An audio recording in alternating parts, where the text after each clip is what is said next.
I am addressing how you assess yourself within an investment community.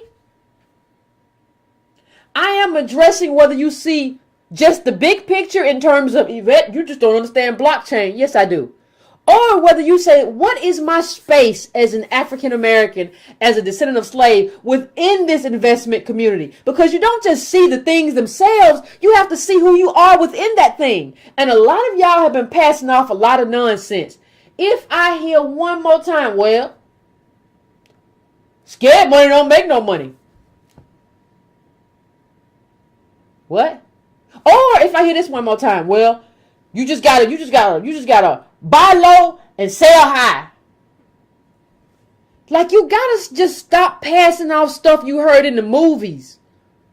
Or stuff you might have heard Warren Buffett say 15 years ago. Or so, you gotta stop passing that off as actual knowledge and insight. We're talking about something that is specific to you and me and our community and you as an individual and the money that you have and the insight that you have and the knowledge that you have and whether or not you can use that and translate that into something worthwhile. But that's not what you're trying to do. You're not fooling me. You may be fooling somebody else, but you're not fooling me. What you're really trying to do is escape blackness. You're trying to escape coming from a slave.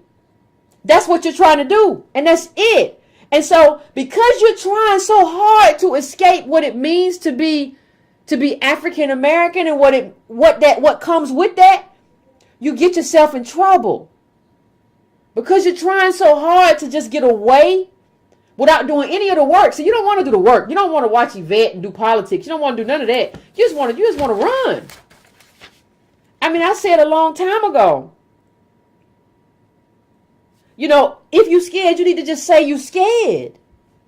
And a lot of y'all are scared and y'all are just trying to couch that in like, no, I'm an investor. No, you scared. You got $200. A lot of y'all didn't even have that. A lot of y'all were on these. I go through all of these little sites y'all be on. And you on there talking about, I ain't have but $100. $100 doesn't make you an investor. You should have bought groceries, my dude. You should have did this. You should have bought groceries.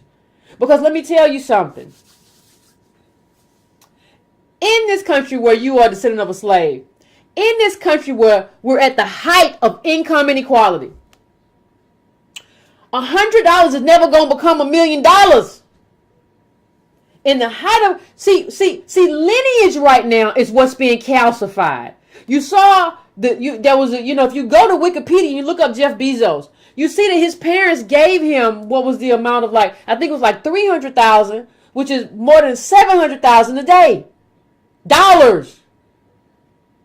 Part of their retirement, not a lot of money for them. Part of their retirement for him to start Amazon.com. You cannot replicate that. I cannot replicate that. You think that you can get in. See, we have a problem with access points. You think that you can access the market. That's what you think. You think that you can access the market with this little bit of money. That this $50 or $100 is an access to multi-millionaire status. That it's access to the market. It's not, and it never has been. But we're living in a point now where it's even worse.